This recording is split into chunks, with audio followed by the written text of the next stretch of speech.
Sorry about that.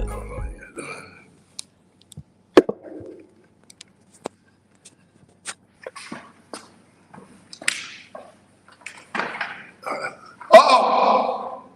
We're back. We're back. It is live. It is live. Back. Coach Carter in the house. One tell that. Bam. Yo, I gotta say this to y'all. This is a special show. You know, I always tell you this is a special show. This special show right here. This is something I said to Coach Carter. This was needed in Savannah, but you see happening in Savannah right now. This has been needed in Savannah. I'm gonna say, probably since the 1970s. Oh! So we're talking about like 5 decades. That's not too full, but there's 5 decades. What we see happening in Savannah, Chatham County, Georgia right now, I would say in the coastal areas, Georgia, 6 counties, we needed this for 5 decades. And what is this one telling about? It's about Coach Sam Carter, the factory 2717, iron sharpening iron, because they're making some things happen. So Coach Carter, I'm just going to go ahead and throw it out there to you. I'm going to throw it on out there. It's an interview. It's reverse. It's an interview from Dr. Jamal. I said, Doc, we're going to do this. We're going to do that. I got something else. Go ahead, Doc. Go ahead. Throw it out there, Doc. Throw it out there.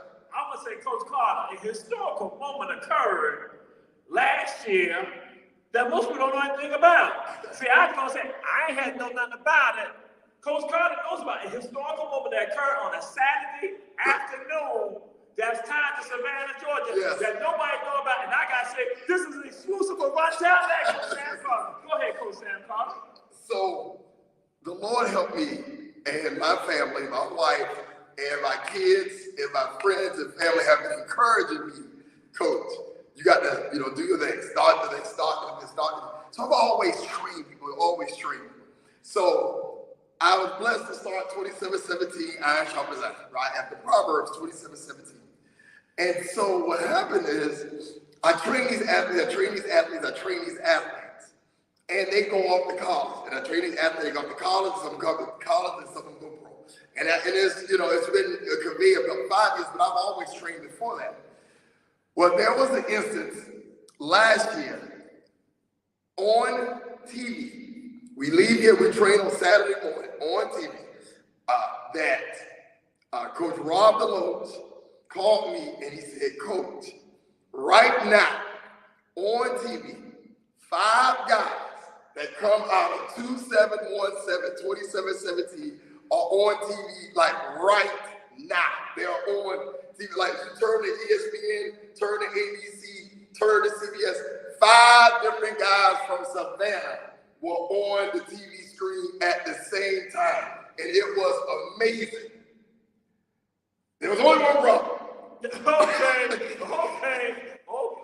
was only one problem. I was excited. Yes, sir. Because Rob was excited. We called the boys in the gym was excited, called the girls excited, called mamas. Dr. Jamal found out. Everyone excited except for the media and TV in Savannah. They know nothing about it. They was excited. to a point to where we looked at the news and we were like, well, maybe somebody in the sportscast caught it. Maybe. At the same time, 5 guys from Savannah on TV, national TV, ESPN, ABC, CBS, ESPN2, ESPN, so all on TV at the same time. We excited? Nothing. Zero. Quiet. Zip. So Coach Rob, he just go off. He calls the sports page. He even texts them and he said, they were like, oh, they missed it, all that like that. But they weren't paying attention because I can remember. Go ahead. They were covering a guy who played at BC, who was a walk-on or a grazer at Georgia Tech, kicker. And he got major coverage. So we had Eric from BC at Tulane. He was on no coverage. Keenan, Caleb, Winston, no coverage. I mean, and so what we figured out is, if you're gonna do it, you just got to do it. You can't stand on the corners and like, look at me, look at me, look at me. And so we're here. We push, we do it. Now that worked both ways because a lot of times they want to come in and interview and everything and all that kind of stuff. Like, no, because we don't do it for the interview. We don't do it for the praise. We do it for one, the glory of God, and two, for these young people here, these young men and young ladies. They know the charge is not to be bigger, faster, strong, and run.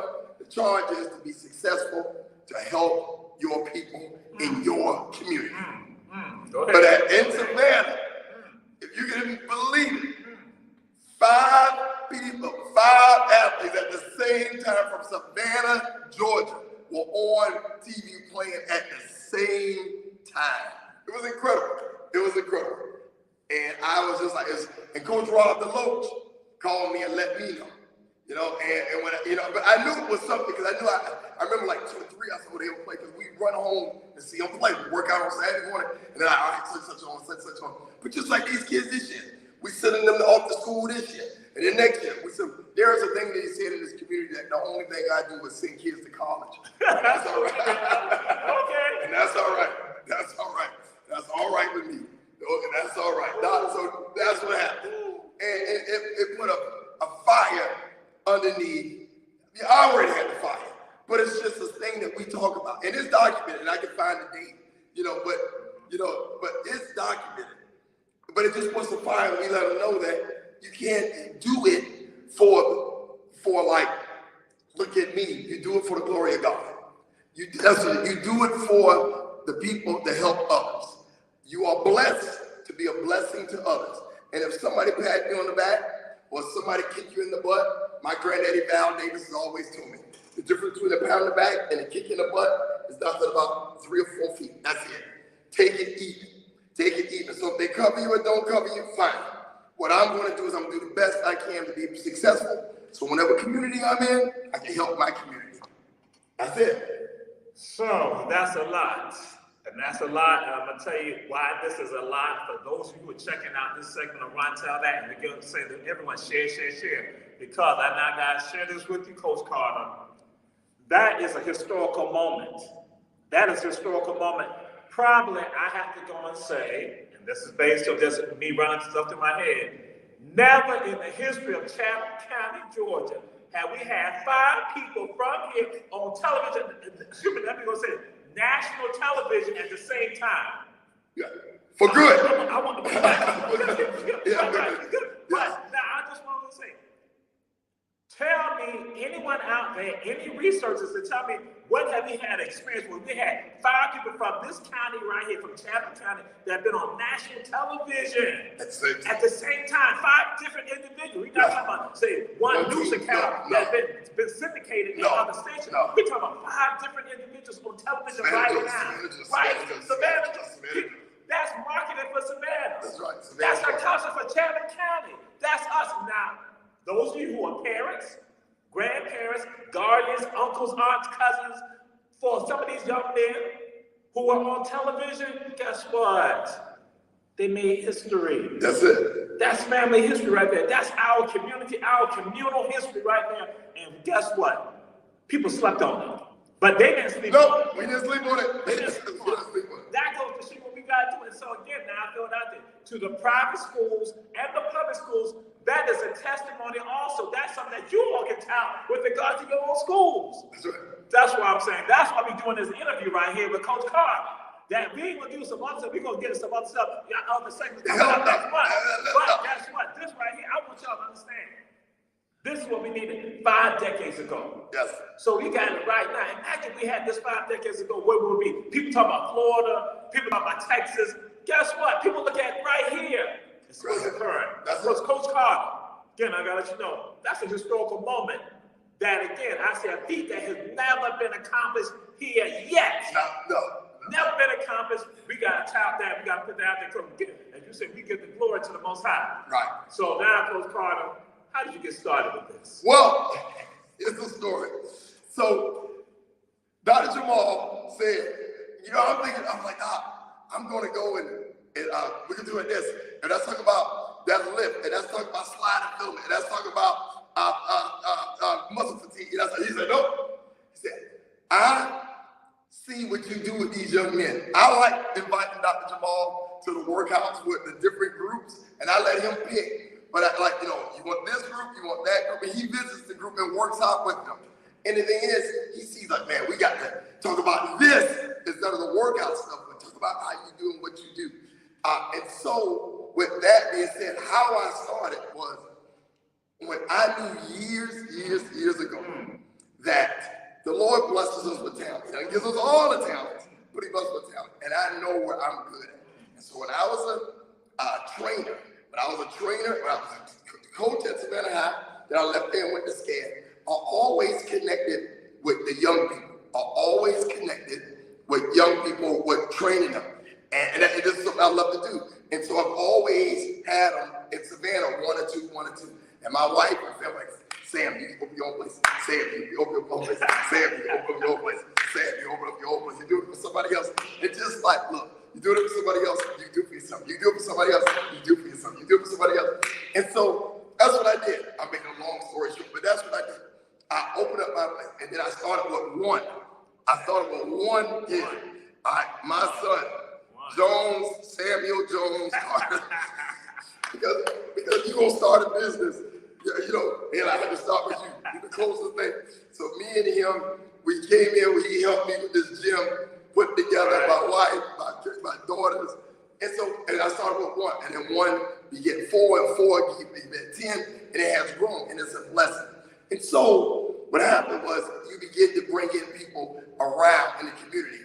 And there was a young man by the name of Coach Rob DeLoach. And he came by because I'd already known him. And the thing is, I coached his son when I was his brother that he helped raise at Savannah High. And so he came by and he saw me training in here. I knew him from the Y, and he saw me training in here. So he brought his son Keelan.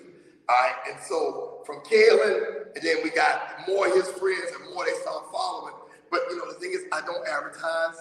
I don't put signs up because in here at 2717 is Iron Sharpens Iron. We really want kids to be better or who want to be better. And so we tell parents, if you want to be better, then they're here. Now, but you got to be able to ball play. You got to be a ball player. You got to be able to play.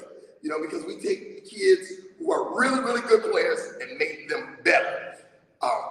We're just not conducive and not big enough yet to take just any and everyone. And that's the hardest thing. And so the knock on me is, I only want the better kids. And so what I tell them is, well, if you had your job, if you worked it, who would you want to work with?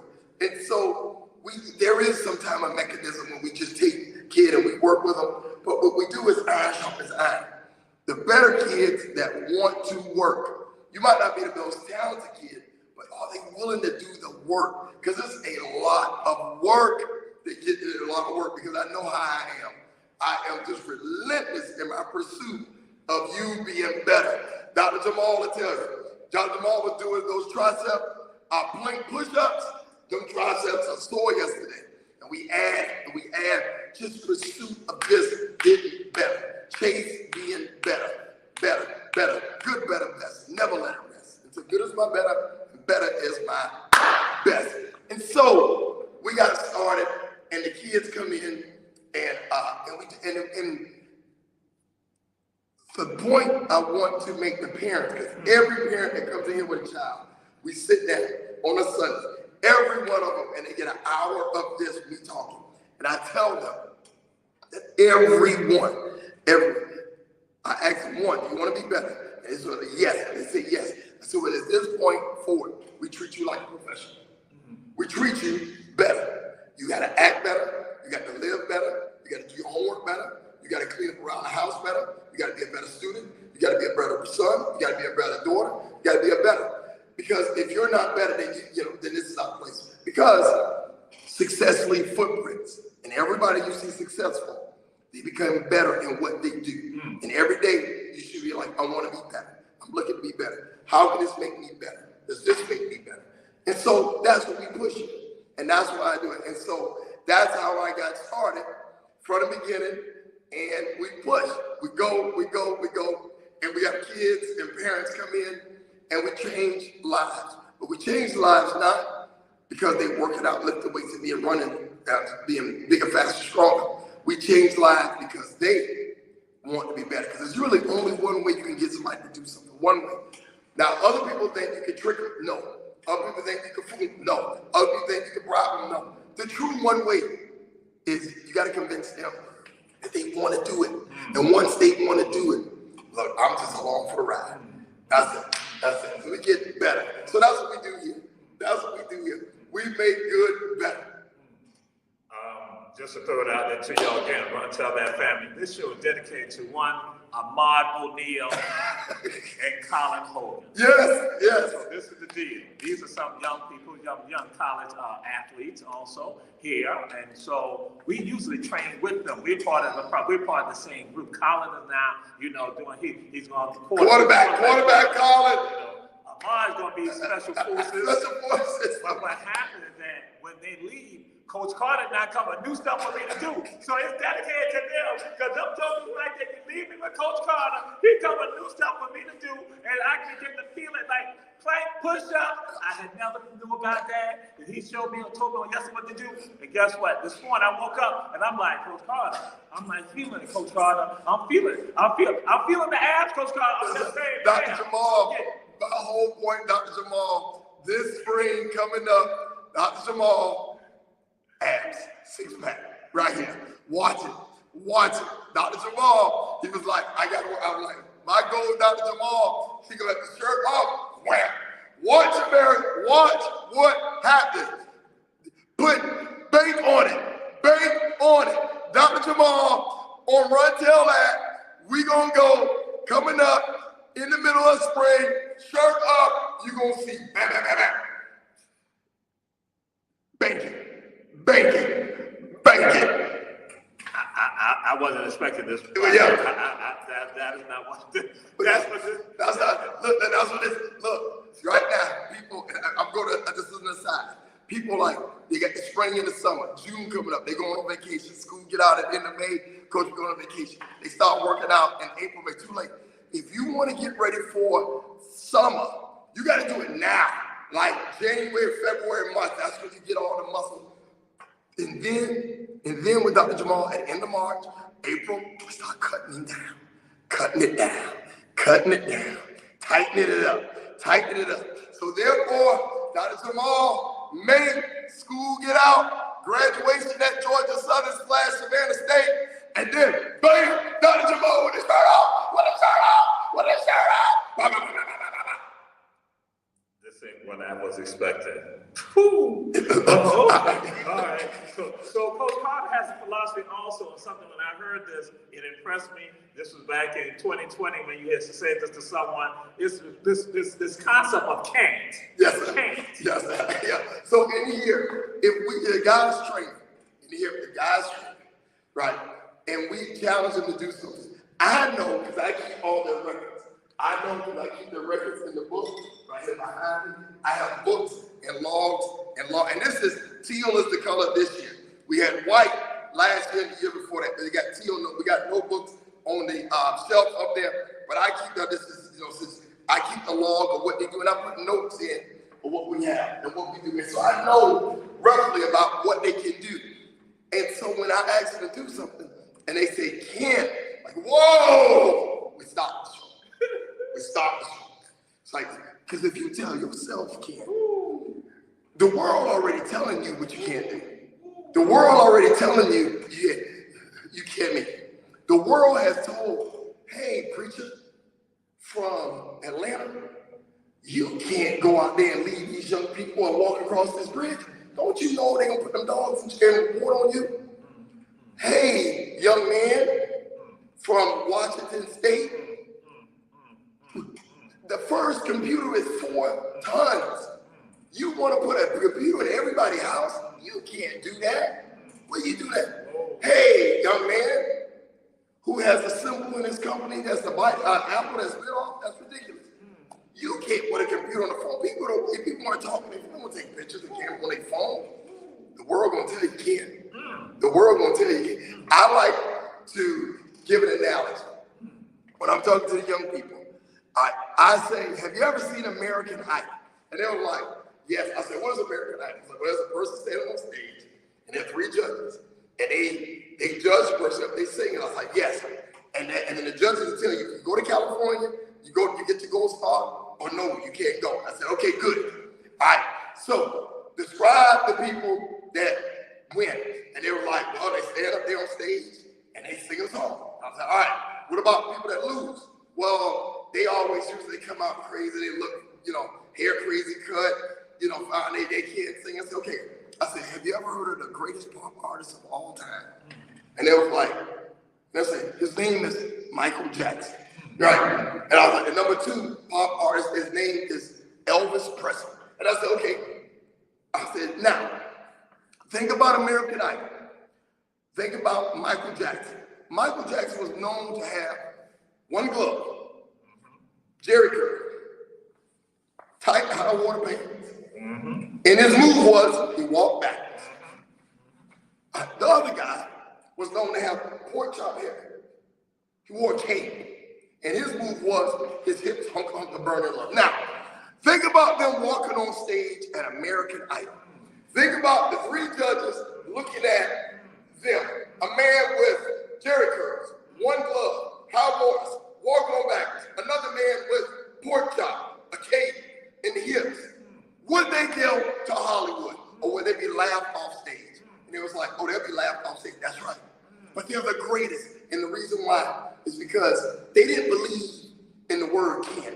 They believe in can. I can put myself. And so therefore, I got 1 glove. Therefore, I'm gonna walk backwards. Therefore, I got high water pants. The world has to get used to me.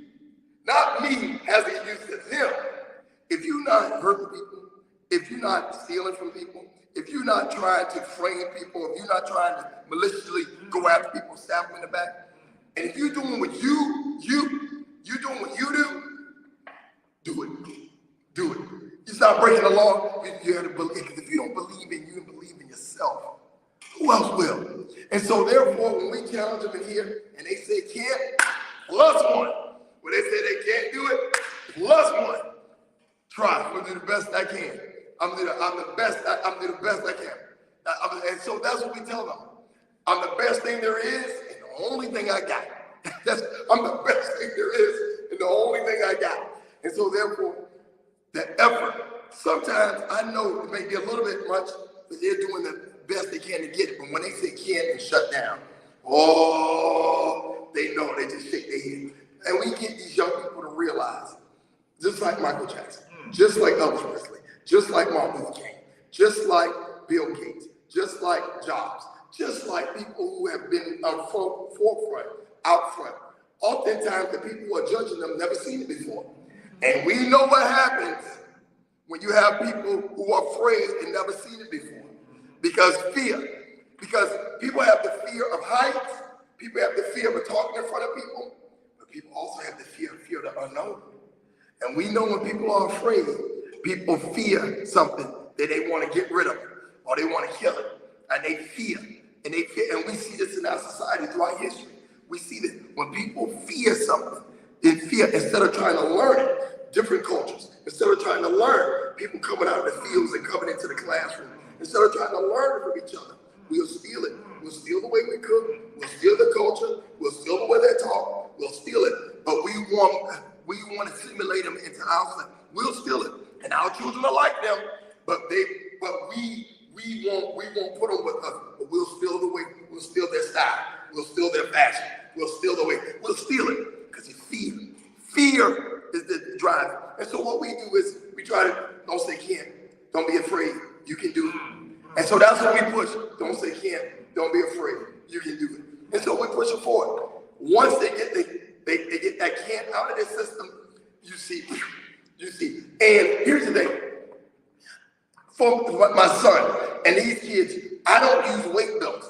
Dr. Jamal, I don't use weight belts, I don't use straps, I don't use a lot of stuff because they don't know any better. And just like a weight belt is a weight belt that I use.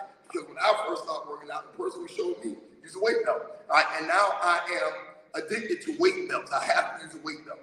And so it keeps your core stabilized and strong so you be able to do more weight. That's what you believe. That's what you believe. That's what you believe in your head.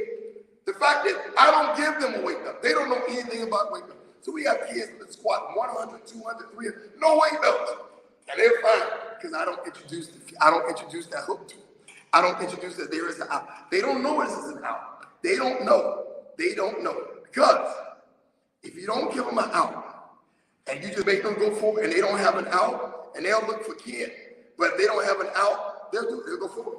They don't know any better. Dr. Jamal works out with kids 18, 19, 16, 15. He don't know any better. He's just like, I don't know. I'm not supposed to be doing that.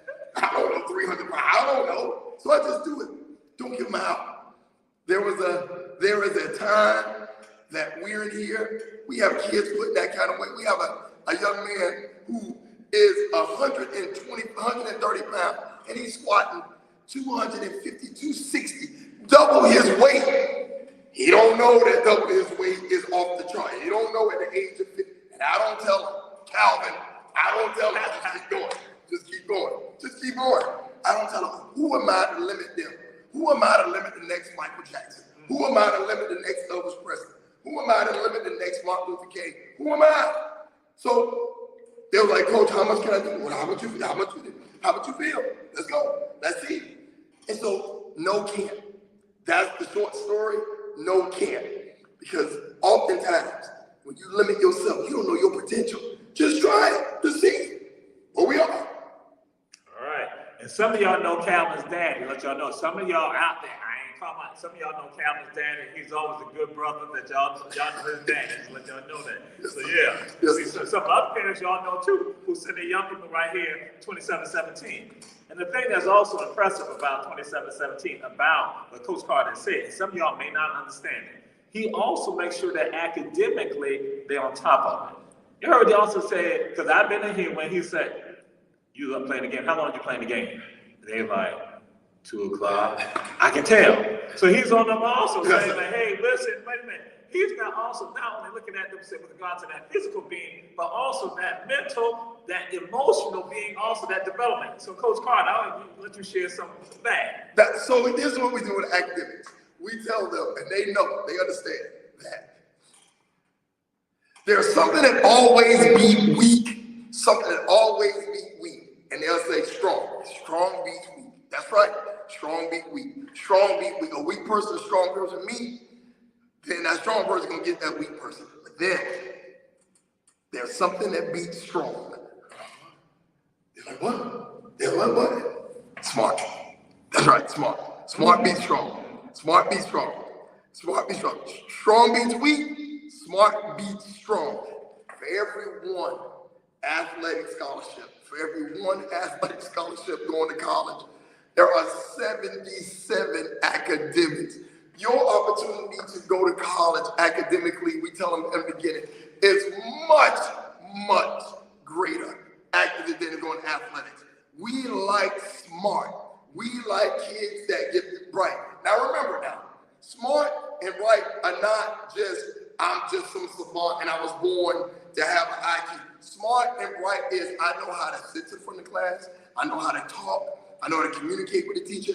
Your eligibility is not left up to the state of Georgia. Your eligibility is not left up to the school system, Chatham County, or whatever school system you're in. Your eligibility is left up to the 6 teachers that teach you. The 6 teachers that teach you. And if you are an outstanding human being to the 6 teachers that teach you, you're going to make it.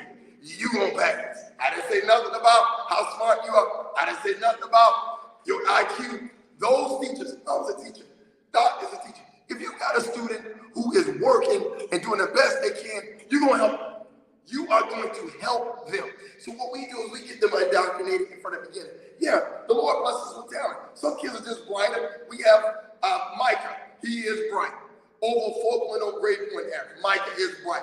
Micah going on any college team because, he going for free because academics. And so therefore, what we do is we get kids to understand how important it is to be a student and to be a learner, a lifelong learner. You may not make all A's, that's right. But if the teacher and the people around you who are trying to help you see that you really, really, really are trying to help them, they're going to help you pass. You're going to pass. And so for here, what we push is we don't check grades, that's the parent job. We don't check where they sit, that's the parent's job. But they know that it's important, and it's important that they are bright, smart kids. And that not necessarily mean making all A's. What that means is you are a lifelong learner. I'm willing to learn. Coach, the same effort I make in catching footballs and running footballs and shooting free throws and hitting baseball is the same effort I want in class. It's the same effort. It's the same effort. The same effort you do in practice of free throws, the same effort you do in practicing your math.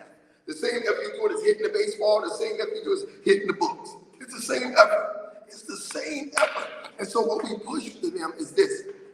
If you can be great in the classroom, if you can be great in the fields, you're going to go to college. And not only going to college, you're going to college for free. You're going to college for free because you're a ball player and do your work. I talk to many colleges about these athletes. And over and over, they're like, good grades. It's like, Coach, only thing y'all do is put them to college. I was like, that's right. That's right. And so that's our mission, making good grades. And again, parents, good grades do not necessarily mean they make all A's. Good grades do not necessarily mean they make all B's. Good grades mean they are putting the same effort they putting in to that football is the same effort they putting in to that class. And I got kids in here who good grades got C's. But you know what?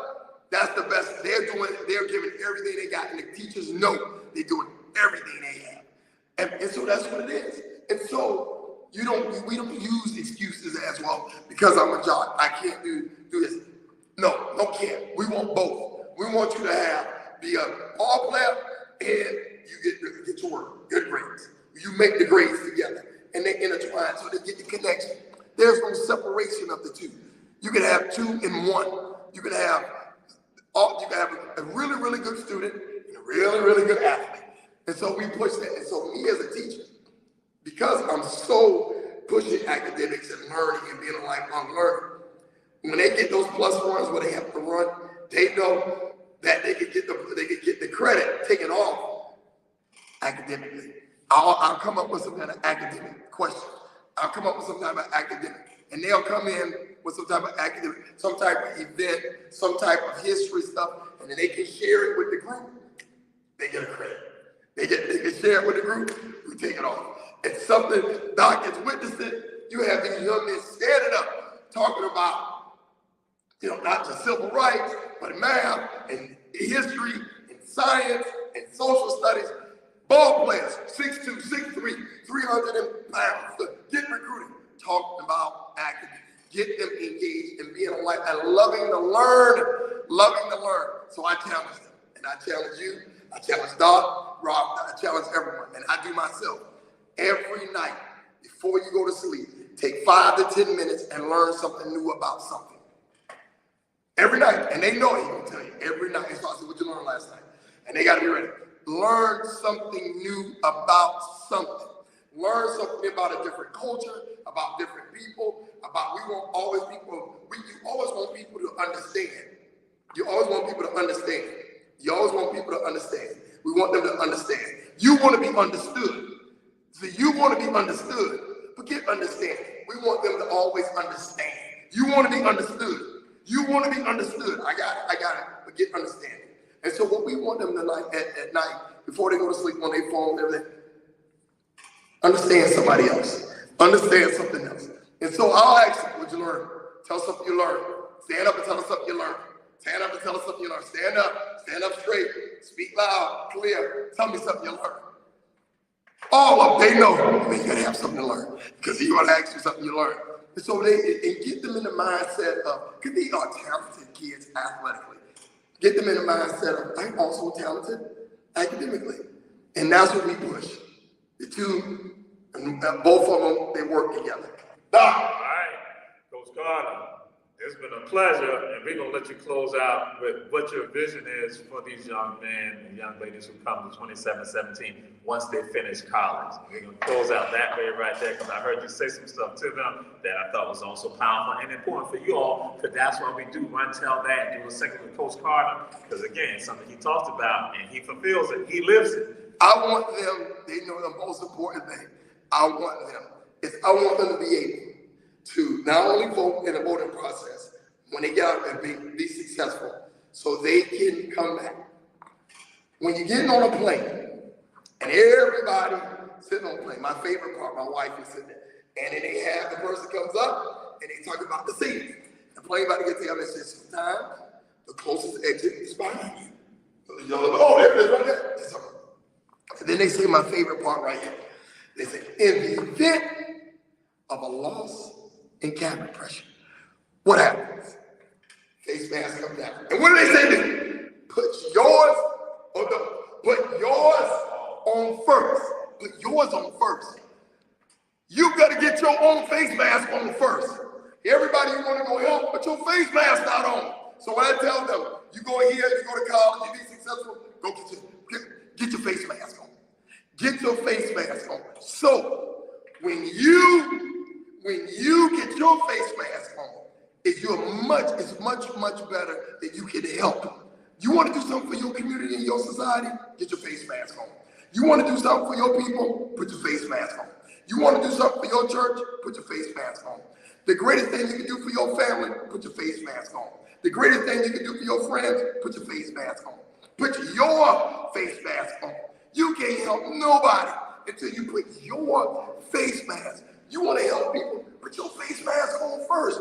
And so therefore, when in the NFL and all the teams, and they sit around the table and they making rules and all that kind of stuff.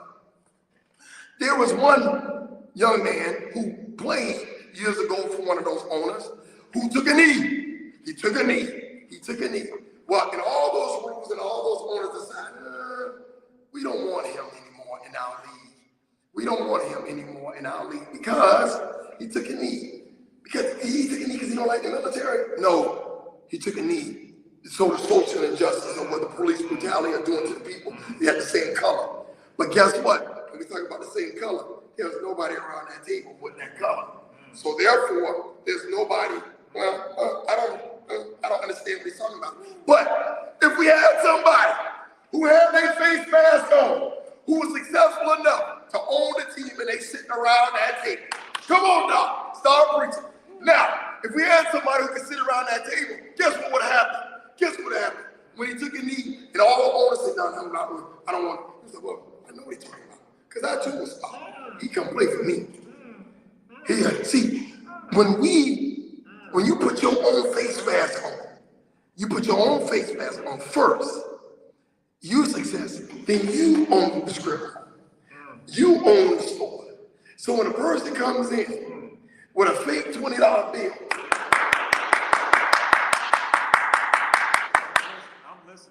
I'm about to change my lecture for the day right now. That's what he's saying. That's why I got when a person comes in with a fake $20 bill, and you're like, and you're there, now you own it with your face mask. That's your building, that's your store, all these of our stores. You say, look, George, that's why Keep coming up here with these fake 20s. Give me this. What's going on? I have some issues in the past. I'm dealing with family issues. I'm dealing with this. Can you help me out? Yes.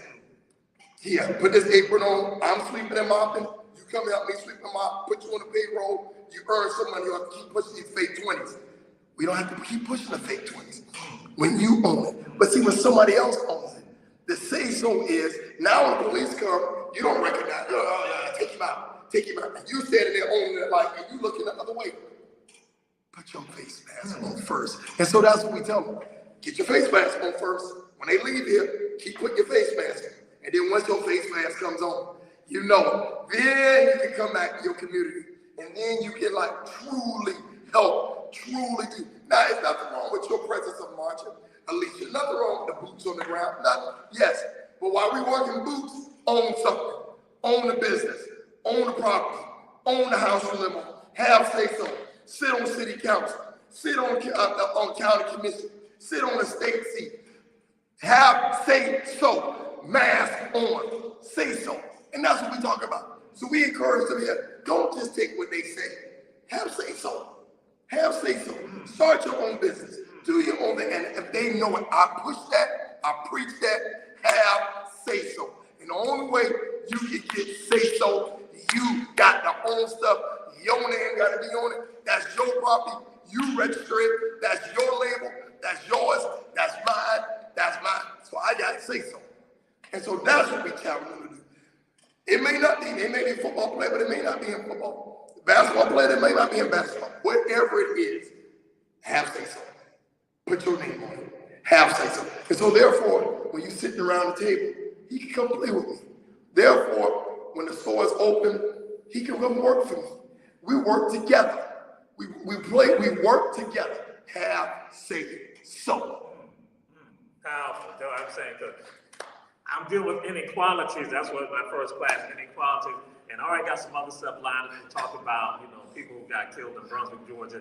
Y'all thinking about Ahmaud. Now, prior to 2010, there was someone got killed in Brunswick, Georgia. Zach Lyde was the one advocating against that. And so, but now he said something, and I got to get into this with regards to my class, and there's about who sits at the table.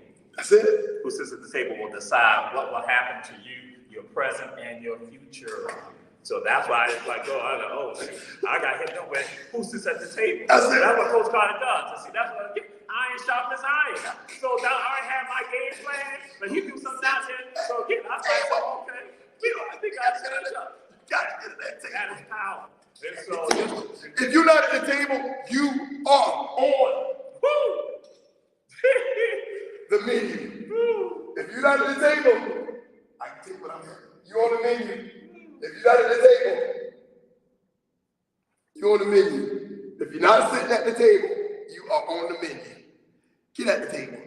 Whatever you have to do. If you thinking about starting a business, start. I started this 5 years ago. My wife, Keisha Gibson Carter, encouraged me to start this thing 10, 12 years ago. All right? So the best time for me to start it was 10, 12 years ago. But you know what the second best time for me to start it was? 5 years ago when I started it. That's it. That's it. The best time for you to live out your dream was the first time you thought about it. But the second best time for you to do it is right now. You all out there, you got dreams, and you thinking about you sitting on it, and you want to. In the nursing homes and retirement homes, they go to people and they ask them. They say, hey, at the end of life, they're like, what you do? What you do? Always one of the things they always say in their top 2 or 3 things is, I should have did this. I should have started this. I should. Go ahead and start. Go ahead and start. And yeah, it's scary. Yes, it is. Yes, it's hard. Yes, it is. But it wouldn't be worth it. It wouldn't be worth it if somebody just give it to you. It wouldn't be worth it. And if we can do it, if I can do it, you can do it. Doc can do it, you can do it.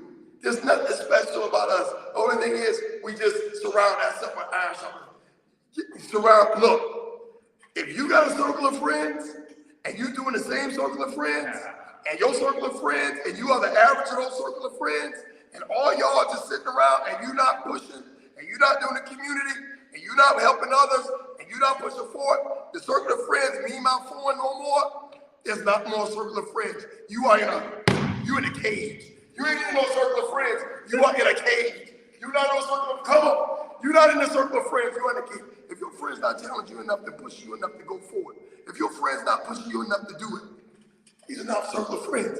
These are people who are just enabling you. That's it. Enabling you. Get you people like iron sharpens iron. Put people in your life that's going to push you for, like, I'm going to do this. You can do this. Challenge each other. Push. Because ultimately, we do it together because they help others. That's it. Because they are the least, the lost, the left out, and the last. They're out there. They're out there.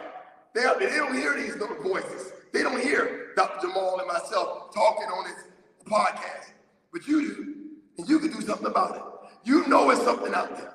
To my white friends who call me and like when it's injustice about black people. And they're like, what can I do? I was like, do what you would do. Like I always tell you, you know something's wrong, then do something about it. Say something. Stand up for justice. Susan, don't be quiet. Don't look the other way. Say something. Do something. And we challenge each other.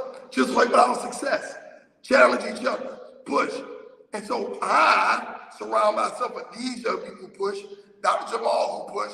John Moody out there who push. Other people out there who push. Keisha Gibson Carter who push. We all push. We push each other. Because if you're not pushing each other and making each other better, sharpening each other, you're in a cage. It's not a circle. You're in a cage. You are in a cage. And so therefore, you need each other. I have learned more about social. I've talked more this last year with Dr. Brown, social implications in society and understanding and learning and all that. I come back, Doc, did you know this? Doc, did you know that? Like, yeah. I'm like I just found religion. Iron sharpens iron. ISI. Push each other. Help each other. And watch us as a community. Because when the tide comes in, all the ships go up. That's just all. That's what we're talking about. And again, this wonderful segment of Run Tell That. Y'all now got the background. So while we do what we do, y'all see us next month also with the segments. Coach Sam Carter. And so we're closing out. We should tell y'all have a good week. Oh, and what's going to happen on January 26th at the Armstrong Ballroom, which is open to the public. There's a dinner for the MLK celebration at Georgia Southern University Armstrong campus, in which I'll be the speaker. I'm going to talk about Dr. King. No more King. Some of y'all heard me talk about No More King last week on the segment of Run Tell That, but we're going to take it to another level. No More King. And then also, you will have Attorney Francis Johnson up at the Statesboro campus talking also. So again, 6 p.m., January 26th. We see y'all next week. Be there. On the segment of Run Tell That. So, in the house. Man.